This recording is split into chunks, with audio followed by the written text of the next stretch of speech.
सूखी हुई पत्तियां। एक बार एक शिष्य ने विनम्रतापूर्वक अपने गुरुजी से पूछा, गुरुजी, कुछ लोग कहते हैं कि जीवन एक संघर्ष है, कुछ अन्य कहते हैं कि जीवन एक खेल है और कुछ जीवन को एक उत्सव की संज्ञा देते हैं, इनमें कौन सही है? गुरुजी ने तत्काल बड़े ही धैर्यपूर्वक उत्तर दिया, पुत्र, जिन्हें गुरु नहीं मिला उनके लिए जीवन एक संघर्ष है, जिन्हें गुरु मिल गया उनका जीवन एक खेल है, और जो लोग गुरु द्वारा बताए गए मार्ग पर चलने लगते हैं, मात्र वे ही जीवन को एक उत्सव का नाम देने का साहस जुटा पाते हैं। यह उत्तर सुनने के बाद भी शिष्य पूरी तरह से संतुष्ट न था। गुरुजी को इसका आभास हो गया। वे कहने लगे, लो, तुम्हें इसी संदर्भ में एक कहानी सुनाता हूँ, ध्यान से सुनोगे तो स्वयं ही अपने प्रश्न का उत्तर पा सकोगे।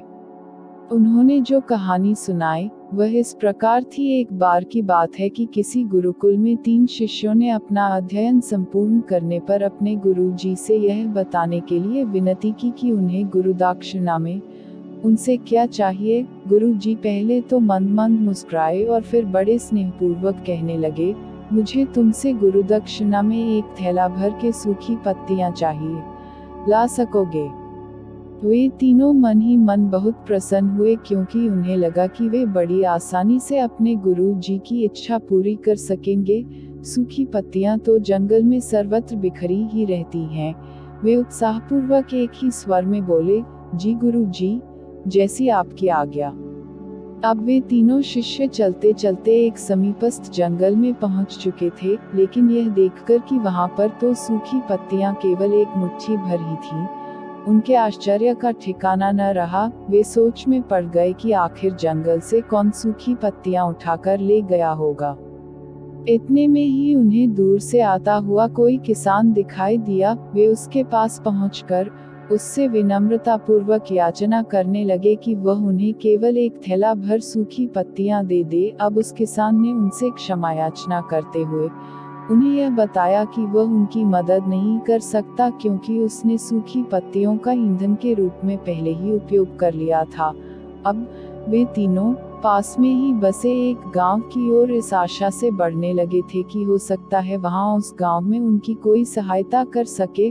वहां पहुंचकर उन्होंने जब एक व्यापारी को देखा तो बड़ी उम्मीद से उससे एक थैला भर सूखी पत्तियां देने के लिए प्रार्थना करने लगे, लेकिन उन्हें फिर से एक बार निराशा ही हाथ आई, क्योंकि उस व्यापारी ने तो पहले ही कुछ पैसे कमाने के लिए सूखी पत्तियों के दोने बनाकर बेच दिए थे। लेकिन उस व्यापारी ने उदारता दिखाते हुए उन्हें एक बूढ़ी माँ का पता बताया जो सूखी पत्तियां एकत्रित किया करती थी। पर भाग्य ने यहाँ पर भी उनका साथ नहीं दिया, क्योंकि वह बूढ़ी माँ तो उन पत्तियों को अलग अलग करके कई प्रकार की औषधियाँ बनाया करती थी।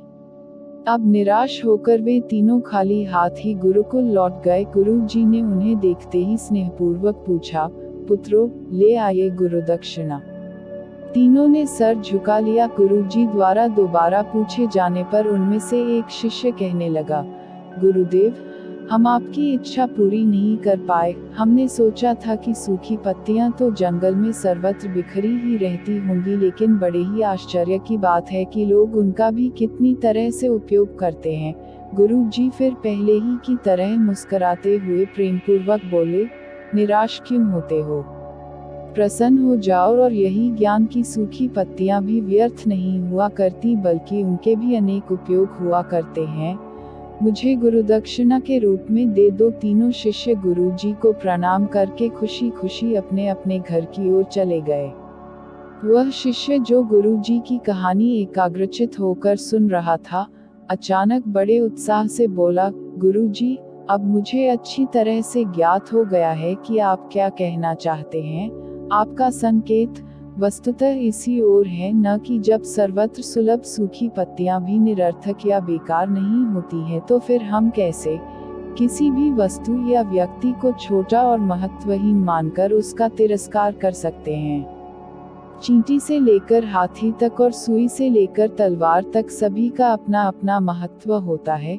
गुरुजी भी तुरंत ही बोले, हाँ पुत्र, मेरे कहने का भी यही तात्पर्य है कि हम जब भी किसी से मिले तो उसे यथायोग्य मान देने का भरसक प्रयास करें, ताकि आपस में स्नेह, सद्भावना, सहानुभूति एवं सहिष्णुता का विस्तार होता रहे और हमारा जीवन संघर्ष के बजाय उत्सव बन सके। दूसरे, यदि जीवन को एक खेल ही माना जाए तो बेहतर यही होगा कि हम निर्विक्षिप, स्वस्थ एवं शांत प्रतियोगिता में ही भाग लें और अपने निष्पादन तथा निर्माण को ऊंचाई के शिखर पर ले जाने का अथक प्रयास करें। अब शिष्य पूरी तरह से संतुष्ट था।